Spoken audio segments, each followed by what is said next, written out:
নমস্কার বন্ধু, আশা করি সবাই ভালো আছেন এবং সুস্থ আছেন। তো বন্ধু, আজকে চলে এলাম এই ইঞ্জিনটার ফুয়েল পাম্প সেটিং করার ভিডিও নিয়ে আপনাদের সামনে। তো আমি কিন্তু বন্ধু সচরাচর নতুন ফুয়েল পাম্প সেটিং করে থাকি ইঞ্জিনে। তো আজকে বন্ধু এই ইঞ্জিনের মধ্যে আমরা পুরনো একটা ফুয়েল পাম্প সেটিং করব। অর্থাৎ বন্ধু, এই যে এলিমেন্টটা আপনারা দেখতে পাচ্ছেন, অন্য এক মেকানিক এই এলিমেন্টটাকে বাতিল করেছেন। দেখুন তো এর কন্ডিশন আগে দেখুন, প্রিন্টার একদমই কিন্তু নতুনের মতন কন্ডিশন রয়েছে এবং কোম্পানি সেটের প্রোডাক্ট এটা রয়েছে। তো বন্ধু, এটাকে বাতিল করেছেন অন্য এক মেকানিক। তো ইনি কিন্তু সেখান থেকে কালেক্ট করেছেন, অর্থাৎ নিয়ে এসছেন। তো এটাকে আমরা চেক আপ করে দেখে নেব আগে যে এর মধ্যে সমস্যা কোথায়। দেখুন বন্ধু, একটুকু কিন্তু সমস্যা নেই। তারপরেও কিন্তু সেই মেকানিক এটাকে বাতিল করে দিয়েছেন এবং সুতো কিন্তু লাগানোই রয়েছে এটার মধ্যে। এবারে বন্ধু, ডেলিভারি ভাল্ব এটা কিন্তু আরএস গোল্ড কোম্পানি রয়েছে, হয়তো একবার চেঞ্জ করেছেন। তো এটার মধ্যেও কিন্তু কোনো রকম সমস্যা নেই। দেখুন প্রেশার যে নিচ্ছে একদম কিন্তু প্রপার নিচ্ছে, কোনো রকম কিন্তু গ্যাস লিকেজ করছে না, অর্থাৎ তেলটা লিকেজ করছে না।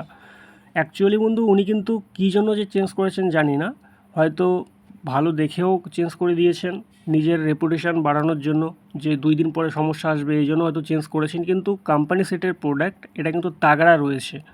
অর্থাৎ বন্ধু, এটা সমতুল্য যদি আমি একটা নতুন, যেমন ধরুন X17 যদি লাগাই স্যামসাং কোম্পানির, তাও কিন্তু এর সমতুল্য কিন্তু সেটা যাবে না। অর্থাৎ এটা কিন্তু একদম কোম্পানি সেটে রয়েছে, আর কোম্পানি সেটের থেকে যে প্রোডাক্টগুলো আসে সেগুলো কিন্তু অত্যন্ত তাগড়া প্রোডাক্ট। এই প্রোডাক্টগুলোকে বন্ধু কখনো হুট করে কিন্তু বাতিল করা যায় না, ভালো করে কিন্তু চেক করার পরে বাতিল করতে হয়। তো যাই হোক, উনি যেহেতু ভুল করে ফেলেছেন তো কোনো ব্যাপার না, আমরা এটাকেই সেটিং করব। তো ফাইনালি বন্ধু আমরা এলিমেন্টটাকে সেটিং করিয়ে নিলাম। তো সুতো কিন্তু পেঁচানোই ছিল এটার মধ্যে। এবার বন্ধু আমরা এটার সম্পূর্ণ সেটিংটা করে নেব। তো দেখুন অ্যাডজাস্টিং স্ক্রু টাইট করলাম, এই জায়গাটার মধ্যে কিন্তু ঢুলছে, অর্থাৎ এটা কিন্তু প্রপার সেটিং হয়ে গেছে। তো বন্ধু, একটা প্লাঞ্জার সেটিং করার সময়, অর্থাৎ এলিমেন্ট সেটিং করার সময় এই জায়গাগুলো দেখা অত্যন্ত গুরুত্বপূর্ণ। তো আমরা দেখে নিলাম আর হালকা তেল দিয়ে কিন্তু পরিষ্কার করে নিলাম। এবার বন্ধু ডেলিভারি ভাল্বটাকেও সেম এভাবে করে বসিয়ে দেবো। দেখুন খুব সুন্দর করে কিন্তু এটা বসে গেল।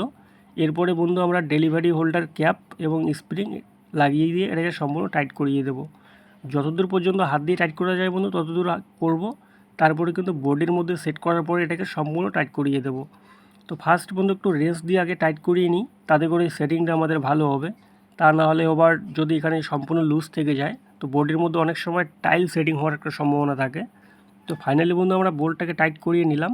এবার আমরা কন্ট্রোলার র্যাকটাকে সেটিং করব। তো এখানে ফার্স্ট দেখতে হবে যেটা সঠিক প্লে করছে কি না। দেখুন একদমই কিন্তু প্রপার রয়েছে, অনেক সময় কিন্তু এই র্যাকগুলো জাম হয়ে যায়, সেই জন্য বন্ধু এই জায়গাগুলো দেখা অত্যন্ত গুরুত্বপূর্ণ। তো এবারে বন্ধু ফাইনালি আমরা কন্ট্রোলার গিয়ার সেটাকেও বসিয়ে দিলাম, আঙ্গুলের মধ্যে সুন্দর করে বসিয়ে নিয়ে দেখুন প্রপারভাবে কিন্তু বসিয়ে দিলাম। এবার বন্ধু আমরা এখানে স্প্রিং প্লেট বসিয়ে দেবো। দেখুন স্প্রিং প্লেট এবং স্প্রিং বসিয়ে দিলাম। এবার বন্ধু আমাদের এখানে গুরুত্বপূর্ণ সেটিংস হচ্ছে এই যে কাটিংটা রাখতে হবে আমাদের অ্যাডজাস্টিং স্ক্রুর দিকে। যেহেতু বন্ধু উনি চেঞ্জ করেছেন এই প্রোডাক্টটাকে, তো সেক্ষেত্রে আমি অ্যাডজাস্টিং স্ক্রুর দিকে রাখবো, আপনারা চাইলে উল্টো দিকেও রাখতে পারেন। তো যাই হোক বন্ধু, এই নিয়ে অনেকগুলো ভিডিও দেওয়া আছে, সেই ভিডিওগুলো আপনারা দেখতে পারেন যে উল্টো দিকে কীভাবে সেটিং করা যায়। অ্যাকচুয়ালি 2 দিকেই সেটিং করা যায় বন্ধু, যেহেতু চাইনিজ ইঞ্জিন আর এগুলোর ইলেভেন প্লাঞ্জারের ফুটো থাকে হচ্ছে 2 দিকে, 1 নম্বর অ্যাডজাস্টিং স্ক্রুর দিকে এবং ইনসাইড দিয়ে। তো আপনারা চাইলে যে কোনো একদিকে সেটিং করতে পারেন। তো ফাইনালি বন্ধু আমরা কিন্তু এলিমেন্ট বডি সেটিং করিয়ে নিলাম। এবার বন্ধু চলে আসবো আমরা এটা নজেলের মধ্যে। তো নজেল যা রয়েছে বন্ধু এটা কিন্তু পুরনোই রয়েছে, অর্থাৎ উনি যেটা চেঞ্জ করেছেন বাতিল করেছেন, দেখুন একটু কার্বন লাগা রয়েছে। তো যাই হোক, এটার স্প্রে আগে দেখবো যে সঠিক রয়েছে কি না। যদি স্প্রে ভালো থাকে তাহলে এটাই ব্যবহার করব, আর যদি স্প্রেটা খারাপ হয় তাহলে বন্ধু আমরা এটাকে চেঞ্জ করে দেবো। কেননা নজেলের জন্য অনেক রকম সমস্যা আসতে পারে ইঞ্জিনে। তো যেহেতু আমরা দেখে দেখে কাজ করব, তো এলিমেন্ট প্লাঞ্জার দেখে নিয়েছি, ডেলিভারি ভাল্ব এটাও চেক করে নিয়েছি। এবার নজেল প্লাঞ্জার এটাকে জাস্ট লাগিয়ে নিলাম এবং এটাকে আমরা চেক করে তারপরে কিন্তু সেটিং করব। তো এবারে বন্ধু আমরা চলে আসবো এটার ফুয়েল পাম্প বডি সেটিংয়ে। তো বন্ধু আপনারা দেখতে পাচ্ছেন এখানে একটা সিম রয়েছে কিন্তু অত্যন্ত মোটা রয়েছে।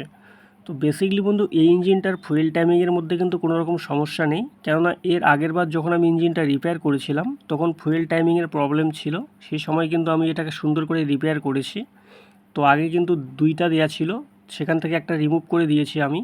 অর্থাৎ বন্ধু পারফেক্ট টিডিসিতে আমাদের কিন্তু ফুয়েল টাইমিংটা সেটিং করতে হবে, তো সেই অনুসারে কিন্তু এটা সঠিক রয়েছে।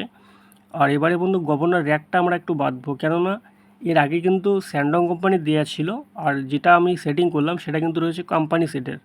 তো তেল যতটা দেয়া রয়েছে অর্থাৎ বাড়ানো রয়েছে, এতটা পরিমাণ রাখা যাবে না, একটু হিসাবের থেকে আমাদের কমিয়ে দিতে হবে। দেখুন এখন কিন্তু মোটামুটি পারফেক্ট চলে আসছে, আর একটু লুজ করব, দেখুন পারফেক্ট একদম হয়ে গেল। অর্থাৎ বন্ধু কোম্পানি সেটের প্রোডাক্ট এবং লোকাল প্রোডাক্ট এর মধ্যে কিন্তু তফাৎ হয়, যার জন্য আমি যেহেতু কোম্পানি সেটের প্রোডাক্ট সেটিং করলাম তো সেই সূত্রে কিন্তু তেলটা একটু কমিয়ে দিলাম, তা না হলে আবার বেশি তেল দিলে পরে নজেলটা খুব তাড়াতাড়ির মধ্যে জ্যাম হয়ে যাবে। দেখুন পারফেক্টভাবে গভর্নরটা সেটিং করলাম। তো এবার ফাইনালি বন্ধু আমরা এটার টাইমিং কভার লাগিয়ে দিয়েছি, অর্থাৎ স্টার্টিং কভারটা। এবার তেলের পাইপ টাইপ সম্পূর্ণ লাগিয়ে দিয়েছি, যেহেতু সম্পূর্ণ দেখাতে গেলে ভিডিওটা অত্যন্ত লম্বা হয়ে যাবে। তো এবার তেলটা বন্ধু আমরা অ্যাকচুয়ালি স্প্রে করিয়ে নিয়েছি। এবার বন্ধু হাই প্রেশারটাকে লাগিয়ে দিলাম। এবার তেলটা আমাদের উঠিয়ে নিতে হবে, কেননা বন্ধু আমাদের এখানে নজেলটা একবার স্প্রে করে দেখতে হবে, যেহেতু পুরনো নজেল রয়েছে। তো নজলের উপর বন্ধু কখনো ভরসা করা যাবে না।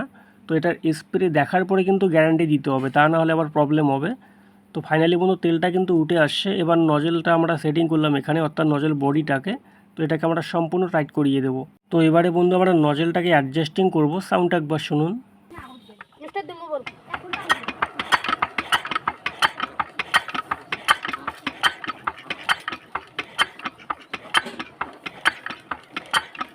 তো ফাইনালি বন্ধু আপনারা দেখলেন যে কত সুন্দর সাউন্ড এবং স্প্রে চলে আসছে। যে এত সুন্দর সাউন্ড এবং স্প্রে, তো বেসিক্যালি বন্ধু কী জন্য চেঞ্জ করেছে উনি প্রোডাক্ট আমি জানি না। তো অ্যাকচুয়ালি প্রোডাক্টগুলো কিন্তু এখনও সঠিক রয়েছে। নজেলের সাউন্ড এবং স্প্রে যা দেখলেন, এলিমেন্টের তেলের প্রেশার, ডেলিভারি ভালভের যা প্রেশার, সম্পূর্ণ কিন্তু সঠিক রয়েছে।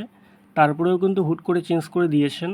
আবার এই ভদ্রলোক করেছে কি, উনি কিন্তু আবার সংগ্রহ করেছেন ওখান থেকে। উনিও কিন্তু একটু জানেন যে এই পার্টসগুলো সঠিক রয়েছে, তারপরেও কিন্তু উনি চেঞ্জ করেছেন। তো সেখান থেকে উনি নিয়ে এসছেন।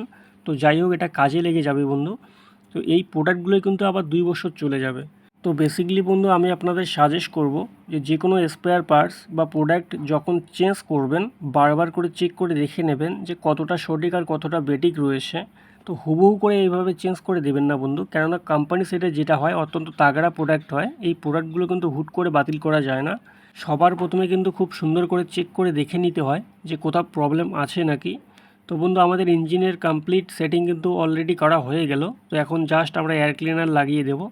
তো এবারে বন্ধু ইঞ্জিনটা স্টার্ট করব। সাউন্ড একবার শুনুন যে অল্প খরচার মধ্যে ইঞ্জিনটার কত সুন্দর সাউন্ড চলে আসছে। তো সবাই ভালো থাকবেন, সুস্থ থাকবেন, ধন্যবাদ। দেখা হচ্ছে আবার পরের ভিডিওতে। গাড়ি আমি সকালে দেবো।